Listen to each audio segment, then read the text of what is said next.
Good morning students, कैसे हैं आप सब। आप देखिए हमारा चैप्टर चल रहा था इंडस्ट्रियल डिस्प्यूट का एंड आई थिंक रीजंस तक करा दिया था। तो जैसे कि लास्ट लेक्चर में बताया था कि इंडस्ट्रियल डिस्प्यूट क्या होते हैं कि जब एक इंडस्ट्री में employer and employee employee and employee के बीच में किसी भी मुद्दे को लेकर कोई भी डिस्प्यूट हो जाता है, कोई भी झगड़ा हो जाता है, तो इसको हम क्या कहते हैं, इंडस्ट्रियल डिस्प्यूट। तो इसके कारण हमने पढ़े थे, है ना, कि क्या रीज़न हो सकते हैं जिसकी वजह से इंडस्ट्रियल डिस्प्यूट होता है। आप देखिए इसका इफ़ेक्ट क्या है इंडस्ट्रियल डिस्प्यूट का। तो ऑब्वियसली डिस्प्यूट का इफ़ेक्ट नेगेटिव ही होता है, पॉजिटिव कभी भी नहीं होता, है ना, नेगेटिव ही होता है। तो देखिए इसका जो इफ़ेक्ट है वो वर्कर्स के ऊपर क्या होगा। सबसे पहला लॉस ऑफ वेजेस, है ना, कि जो वेजेस है उसका नुकसान होगा, वो स्ट्राइक पर जाएंगे, है ना, या लॉकआउट कर दिया जाएगा एम्प्लॉयर के द्वारा। तो इससे नुकसान किसका होगा, वर्कर्स का, कि जितने दिन वो काम नहीं करेंगे उतने दिन की वेजेस उनको नहीं मिलेगी। और फिज़िकल लॉस भी हो सकता है ना, अगर वो हिंसा कर रहे हैं तो उनको चोट भी लग सकती है, तो इससे जो है वो उनका फिज़िकल लॉस भी होगा। और एम्प्लॉयर भी नाराज़ हो जाएंगे और जब उनको मौका मिलेगा वो एक्सप्लॉयटेशन भी कर सकते हैं, है ना। उस टाइम तो हो सकता है वो डिमांड मान लें क्योंकि उन्होंने स्ट्राइक की हुई है, स्ट्राइक के प्रेशर में, लेकिन बाद में काम उन्होंने एम्प्लॉयर के साथ ही करना है, तो वो उनके साथ सही बिहेवियर ना करें। Pressure by employer after strike, है ना, स्ट्राइक के बाद जो एम्प्लॉयर हैं वो उनको प्रेशराइज़ भी कर सकते हैं ज़्यादा काम करने के लिए, या सैलरी काट लेंगे, वेजेस काट लेंगे, इस तरह का लॉस उनको हो सकता है। और इकोनॉमिक लॉस तो होगा ही, जैसे वेजेस का लॉस तो उनको है ही, है ना, हो सकता है वो ओवर टाइम भी करते हों, वो ओवर टाइम का लॉस भी उनको होगा, है ना, तो मॉनेटरी लॉस उनको होगा। और उनके जो रिलेशन हैं वो अच्छे नहीं रहेंगे, उनमें बिटरनेस आ जाएगी, कड़वाहट आ जाएगी, है ना, क्योंकि एम्प्लॉयर और एम्प्लॉय के जो रिलेशन है वो अच्छे होने चाहिए, फ्रेंडली होने चाहिए। और उनके करियर के ऊपर भी बैड इम्पैक्ट पड़ेगा कि उनका नाम उस लिस्ट में जुड़ जाएगा कि ये जो वर्कर है या ये जो पर्सन है वो डिस्प्यूट को बढ़ावा देता है ना, भड़काता है लोगों को या एम्प्लॉयज़ को भड़काता है। तो जो अगर उसको उस कंपनी से निकाल दिया जाता है तो दूसरी कंपनी के जो एम्प्लॉयर हैं वो भी उसको रखने के लिए तैयार नहीं होंगे। इफ़ेक्ट ऑन एम्प्लॉयर्स के ऊपर क्या इफ़ेक्ट पड़ेगा, प्रोडक्शन कम हो जाएगा, है ना, वर्कर स्ट्राइक पर जाएंगे, ज़्यादा स्ट्राइक्स होंगी तो डिमांड तो होगी मार्केट में, लेकिन वो डिमांड को पूरा नहीं कर पाएंगे। और अगर प्रोडक्शन कम होगा, वो डिमांड को पूरा नहीं कर पाएंगे, तो प्रॉफिट कम होंगे, क्योंकि फ़िक्स एक्सपेंडिचर तो होने ही है ना। जो वेरिएबल एक्सपेंडिचर है उसको रोका जा सकता है, बट फिक्स तो होंगे ही, तो इसकी वजह से उनकी जो कॉस्ट है वो बढ़ जाएगी। और ऑर्गेनाइजेशन के ऊपर भी बैड इम्पैक्ट पड़ेगा। ऑर्गेनाइजेशन की जो गुडविल है, जो इमेज है, रेपुटेशन है, वो ख़राब हो जाएगी। एंड ह्यूमन रिलेशन के ऊपर भी बैड इम्पैक्ट पड़ेगा, है ना, कि जो मतलब relation between the employer and employee हैं वो भी आपस में ख़राब हो जाएंगे।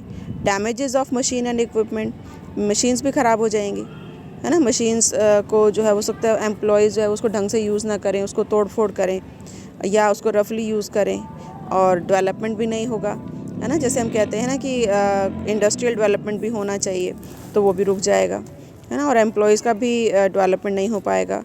एंड फिक्स एक्सपेंडिचर का लॉस तो होगा ही, क्योंकि प्रोडक्शन हो या ना हो, फिक्स नेचर के जो एक्सपेंडिचर हैं वो तो उनको बियर करने ही पड़ते हैं, जैसे रेंट ऑफ द बिल्डिंग है, रेंट ऑफ द मशीनरी है ना, या जो ऑफिशियल स्टाफ है जो स्ट्राइक पे नहीं गया तो ऑब्वियसली उनको तो सैलरी देनी ही पड़ेगी। एंड इफ़ेक्ट ऑन गवर्नमेंट, सरकार के ऊपर क्या इफ़ेक्ट होगा कि सरकार को भी लॉस होगा, इनकम टैक्स नहीं मिलेगा, सेल्स टैक्स नहीं मिलेगा, है ना। तो जो जो टैक्सेस की फॉर्म में उनकी इनकम होती है, एक्साइज ड्यूटी की फॉर्म में, वो उनको नहीं मिलेगा। और प्रोडक्शन कम होगा तो कंट्री का डेवलपमेंट नहीं होगा, है ना, नेशनल इनकम कम हो जाएगी। और disturbance of system in society में भी डिस्टर्बेंस रहेगी, है ना, कि लोगों को मतलब अनएम्प्लॉयड हो जाएंगे, लोगों की इनकम नहीं होगी, वो उनको सर्वाइव करना मुश्किल हो जाएगा। और blames from various political parties, कि अलग अलग जो पॉलिटिकल पार्टीज़ हैं वो सरकार के ऊपर फिर दोष लगाती हैं कि आपकी वजह से ये हुआ। और कंज्यूमर्स के ऊपर क्या इफ़ेक्ट पड़ेगा कि प्राइजेस बढ़ जाएंगे, क्योंकि कॉस्ट बढ़ेगी तो प्राइजेस भी बढ़ेंगे, है ना। गुड्स की स्कार्सिटी हो जाएगी कि डिमांड है बट सप्लाई अवेलेबल नहीं होगी, और क्वालिटी, सप्लाई जल्दी से अवेलेबल कराने के लिए क्वालिटी जो गुड्स की है वो डाउन हो जाती है। अब देखिए other effect, loss to international trade, कि जो इंटरनेशनल ट्रेड है उसको भी नुकसान होता है ना, क्योंकि जो कंपनी जिसके एम्प्लॉयज़ स्ट्राइक पर जा रहे हैं वो कंपनी हो सकता है बाहर भी गुड्स की सप्लाई कर रही हो, है ना, तो फिर वो जो एक्सपोर्ट है वो कम हो जाएगा, इंपोर्ट हो सकता है बढ़ाना पड़े, है ना, तो इसकी वजह से इंटरनेशनल ट्रेड के ऊपर भी बुरा प्रभाव पड़ेगा। And hindrance in economic development, कि इकोनॉमिक डेवलपमेंट में भी बाधा आएगी, कि हमारी कंट्री की जो इकोनॉमिक डेवलपमेंट है वो रुक जाएगी, क्योंकि यहाँ पर जब अगर स्ट्राइक होगी तो प्रोडक्शन कम हो जाएगा और नेशनल प्रोडक्शन कम होगा। डिस्टर्बेंस इन सोसाइटी, कि सोसाइटी में भी डिस्टर्बेंस क्रिएट होगी, है ना, क्योंकि वही बुराइयाँ, फिर अगर अनएम्प्लॉयमेंट होगी तो फिर जो चोरी डकैती इस तरह की जो सामाजिक बुराइयाँ हैं वो भी शुरू हो जाएंगी। एंड इकनॉमी में भी अनसर्टेनिटी आ जाएगी, कि डिप्रेशन, रिसेशन जैसी सिचुएशंस आ जाएंगी, है ना। तो हम कहें कि इंडस्ट्रियल डिस्प्यूट का कोई भी पॉजिटिव इम्पैक्ट नहीं है ना, वो क्या होगी, नेगेटिव इम्पैक्ट ही होगा। लेकिन कुछ पॉजिटिव इम्पैक्ट भी हैं जो कि वर्कर्स को लगता है कि अगर इस तरह के डिस्प्यूट ना हो या स्ट्राइक लॉकआउट ना किया जाए तो जो एम्प्लॉयर्स हैं वो उनका क्या करेंगे, एक्सप्लॉयटेशन करेंगे। तो देखो गुड इम्पैक्ट क्या होंगे। सबसे पहला, वर्कर्स की यूनिटी बढ़ती है ना, कि अब वो एक दूसरे का साथ देते हैं, ऐसा नहीं सोचते कि इसके साथ प्रॉब्लम आई है तो वो अपने आप भुगते। तो जो वर्कर्स हैं उसकी यूनिटी बढ़ती है और एक दूसरे के लिए भी वो आवाज़ उठाते हैं, तो उनके बीच में कॉपरेशन की भावना आती है, एक दूसरे का साथ वो देते हैं। और इस तरह की जो स्ट्राइक्स हैं या जो लॉकआउट्स होते हैं उससे प्रभावित होकर जो एम्प्लॉयर हैं वो एम्प्लॉयर जो है वो अच्छी सैलरी और अच्छी वर्किंग कंडीशंस प्रोवाइड करने की कोशिश करते हैं। एंड लेबर लॉ को भी लागू करने की कोशिश करते हैं। अगर कुछ कंपनी ऐसी हैं, कुछ इंडस्ट्री ऐसी हैं जो इसको इम्प्लीमेंट नहीं कर रही, तो फिर ये जो ट्रेड यूनियन है, ये जो वर्कर्स की यूनियन है, वो उसको इम्प्लीमेंट करवाने की कोशिश करते हैं। Improvement in industrial behaviour, industrialist का जो बिहेवियर है उसमें भी सुधार आता है, कि जो इंडस्ट्रियलिस्ट हैं वो कोशिश करते हैं कि एम्प्लॉयज़ के साथ अच्छा बिहेव करें, उनके ऊपर प्रेशर ना डालें वर्क का, उनको अच्छी सैलरी दें, है ना। उसका रीज़न सिर्फ यही है, ये जो यूनियंस का प्रेशर होना। रिकॉग्निशन टू ट्रेड यूनियन और लेबर यूनियन, इनको मान्यता मिलती है ना। और मान्यता कैसे मिलती है, यही स्ट्राइक या जो प्रदर्शन ये करते हैं, एग्जीबिशन ये करते हैं, उससे उनको मान्यता देनी पड़ती है। तो ये कुछ गुड इम्पैक्ट भी हैं, लेकिन अगर हम देखें तो ओवरऑल बैड इम्पैक्ट ज़्यादा हैं। तो इसलिए इंडस्ट्रियल डिस्प्यूट होने ही नहीं चाहिए। अब देखिए नेक्स्ट टॉपिक हमारा यही आता है, प्रिवेंशन ऑफ इंडस्ट्रियल डिस्प्यूट। जैसे हम कहते हैं prevention is better than cure, है ना, कि इलाज से रोकथाम बेहतर है, कि पहले आप उसको प्रिवेंट कर लो कि ऐसी सिचुएशन क्रिएट ही ना हो। तो जो एम्प्लॉयर हैं अपनी तरफ से पूरी कोशिश करते हैं कि जो है वो इस तरह के डिस्प्यूट क्रिएट ना हो, क्योंकि डिस्प्यूट क्रिएट हो गए तो वर्कर्स को तो नुकसान है ही, एम्प्लॉयर के लिए, प्रोड्यूसर के लिए भी प्रॉब्लम क्रिएट हो जाती है। अब देखिए इसकी प्रिवेंशन के लिए क्या क्या स्टेप्स उठाए जाने चाहिए कंपनी के द्वारा। सबसे पहला स्टेप है वर्क कमेटी। अगर किसी इंस्टीट्यूशन में 100 या 100 से ज़्यादा वर्कर्स हों तो वहाँ पर वो एक वर्क कमेटी बना सकते हैं, है ना। या पिछले 12 महीनों में किसी भी दिन 100 या 100 से ज़्यादा हुए हों तो ऐसे इंस्टीट्यूशन में जो एम्प्लॉयर है उसको गवर्नमेंट कह देती है, आदेश दे सकती है कि आप अपनी वर्क कमेटीज़ बनाइए। और वर्क कमेटीज़ को जो बनाया जाता है, जो उसकी स्थापना होती है, वो वर्कर्स और जो एम्प्लॉयर हैं उनके बीच में अगर कोई डिस्प्यूट हो जाते हैं तो उसका विचार विमर्श करने के लिए या उनका सॉल्यूशन करने के लिए ही बनाए जाते हैं, कि उसी लेवल पर उसको निपटा लिया जाए। तो इसमें कुछ रिप्रेजेंटेटिव वर्कर्स के होते हैं और कुछ एम्प्लॉयर के होते हैं, है ना। तो दोनों बराबर बराबर होते हैं और उसमें दोनों एक दूसरे की बातों को सुनते हैं और कोशिश करते हैं कि सॉल्यूशन हो जाए, है ना। दोनों के जो भी डिस्प्यूट्स हैं उसको दूर करने की वो कोशिश की जाती है।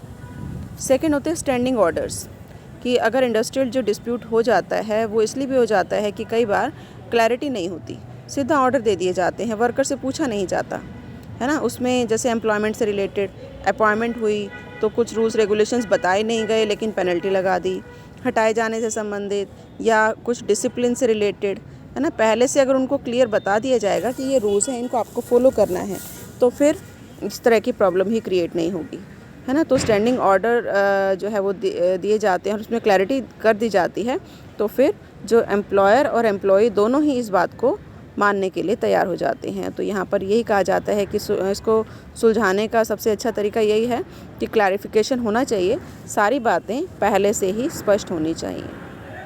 तीसरा, स्ट्रॉन्ग ट्रेड यूनियन, कि अगर ट्रेड यूनियन आपकी स्ट्रॉन्ग होगी तो वो भी बहुत इंपॉर्टेंट रोल प्ले करती है ना। कि कोई भी गलत काम हो रहा है तो वो एम्प्लॉयर से बात कर सकती है और एम्प्लॉयर भी उनको वेटेज देते हैं, उनसे पूछते हैं भी क्या इशू है और कोशिश करते हैं कि जो है वो उसको सॉर्ट आउट उसी लेवल पर ही कर दिया जाए। और एक वेज बोर्ड बनाया जा सकता है निपटारे के लिए, है ना। वेज बोर्ड एक मतलब एम्प्लॉयर और एम्प्लॉय दोनों के रिप्रेजेंटेटिव यहाँ पर भी होते हैं। 3 पार्टीज़ होती हैं, वर्कर, एम्प्लॉयर और एक इंडिपेंडेंट रिप्रेजेंटेटिव जो ना तो वर्कर है और ना ही एम्प्लॉयर है। तो गवर्नमेंट इनको कह सकती है एक वेज बोर्ड बनाने के लिए जो कि वर्कर्स के वेजेस के बारे में डिसीज़न लेता है कि कितनी वेजेस किसको दी जानी चाहिए, है ना। तो इस तरह से, क्योंकि जनरली जो डिस्प्यूट्स होते हैं वो वेजेस को लेकर ही होते हैं, तो वो जो वर्कर्स हैं वो ये चाहते हैं कि उनकी वेजेस बढ़ाई जाएं, लेकिन एम्प्लॉयर ये चाहते हैं कि वेजेस ना बढ़ें, है ना। तो ये जो तीसरा इंडिपेंडेंट रिप्रेजेंटेटिव होता है वो इनको सलाह दे सकता है कि क्या करना है। और वर्कर्स पार्टिसिपेशन इन मैनेजमेंट की टॉपिक तो पहले भी आया था कि अगर वर्कर्स को भी डिसीज़न लेने में पार्टिसिपेट करने का राइट दे दिया जाए, उनको मैनेजमेंट का हिस्सा मान लिया जाए, संस्था का हिस्सा मान लिया जाए, तो वो इंस्टीट्यूशन को अपना समझता है और वो देखता है कि ये प्रॉब्लम मैनेजमेंट फेस कर रही है, तो वो उसका सॉल्यूशन खुद से बताता है। और वो देख लेता है कि अगर कंपनी को या मैनेजमेंट को मतलब कोई प्रॉब्लम आ रही है या प्रॉफिट ज़्यादा नहीं हो रहे, तो वो अपने आप से ही कम सैलरी पर भी काम करने के लिए तैयार हो जाते हैं और उनकी कंप्लेंट्स कम हो जाती हैं अपने आप ही। एक होता है जॉइंट मैनेजमेंट काउंसिल। इसमें क्या होता है, काउंसिल बना दी जाती है जो कि एम्प्लॉयर की अपनी इच्छा से बनाई जाती है। इसमें कुछ वर्कर्स और कुछ एम्प्लॉयर के रिप्रेजेंटेटिव होते हैं, जैसे सुरक्षा समिति, कल्याण समिति, उत्पादन समिति, है ना। इसका भी पर्पस यही होता है कि जो भी डिस्प्यूट हो उसको डिस्कस करके फिर उसका सॉल्यूशन निकाल दिया जाए, बजाय कि डिस्प्यूट करने के। तो एम्प्लॉयर भी इस बात को मान लेते हैं और एम्प्लॉय भी इस बात को मान लेते हैं। और एक ग्रीवेंस प्रोसीजर कि जो भी डिस्प्यूट हो जाते हैं उनको सुनने के लिए एक ग्रीवेंस सेल कंपनी के अंदर बना दिया जाए जो कि उनकी बातों को सुने और फिर डिसीज़न दे दे, जिस डिसीज़न को दोनों पार्टी जो है वो मानने के लिए तैयार हो जाएं। तो इस तरह से अगर ग्रीवेंस सेल बना हुआ है, ये ग्रीवेंस प्रोसीजर है, तो एम्प्लॉयज़ जो है वो अपनी शिकायतें यहाँ पर दर्ज करा सकते हैं अगर वो सेटिस्फाइड हो जाएंगे कि इसका सॉल्यूशन हो जाएगा।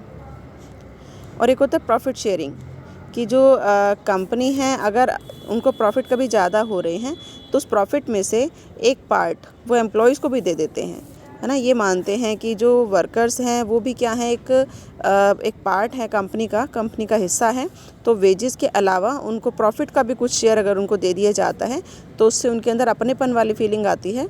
और अगर कभी प्रॉफिट कम होते हैं और उनको वेजेस कम मिलती है तो वो उसके ऊपर ऑब्जेक्शन नहीं करते। लेबर वेलफेयर ऑफिसर कि अगर कंपनी के अंदर एक लेबर वेलफेयर ऑफिसर रख लिया जाए जो कि जिसका मेन काम यही हो कि जो एम्प्लॉयर हैं और एम्प्लॉय हैं दोनों के जो रिलेशन है वो अच्छे बनाएं, है ना। और कहीं पर भी अगर कोई प्रॉब्लम क्रिएट होती है, एम्प्लॉयज़ जो है वो सेटिस्फाइड नहीं होते, तो इस बात को वो जो है वो एम्प्लॉयर को साथ के साथ बताएं और वो कोशिश करें उसको सॉर्ट आउट करने की। उसके बाद देखिए कोड ऑफ डिसिप्लिन कि कोड ऑफ कंडक्ट या कोड ऑफ डिसिप्लिन मेंटेन कर दिया जाए एम्प्लॉयर के द्वारा। और जो ट्रेड यूनियन हैं, ये जो एम्प्लॉयर्स हैं, है ना, वो आपस में डिस्कस करें कि ये रूल्स हैं, ये रेगुलेशन है जिसके अकॉर्डिंग वर्कर्स को काम करना है ना। या राइट्स और जो रिस्पॉन्सिबिलिटीज़ हैं वर्कर्स की या एम्प्लॉयर की वो पहले से डिसाइड कर ली जाएं, तो फिर वो अपने रिस्पॉन्सिबिलिटी के लिए अवेयर रहते हैं। और जो ट्रेड यूनियन है वो भी फिर एम्प्लॉयज़ की फेवर नहीं करती अगर वो उस काम को नहीं कर रहे, है ना। तो इस तरह से कोड ऑफ डिसिप्लिन अगर मेंटेन कर दिया जाए तो भी डिस्प्यूट को कम किया जा सकता है। तो ये था हमारा टॉपिक कि इसको हम प्रिवेंट कैसे कर सकते हैं। उसके बाद देखिए कल हम नेक्स्ट टॉपिक लेंगे कि machinery for settlement of industrial dispute कि किस तरह से इसका निपटारा किया जा सकता है।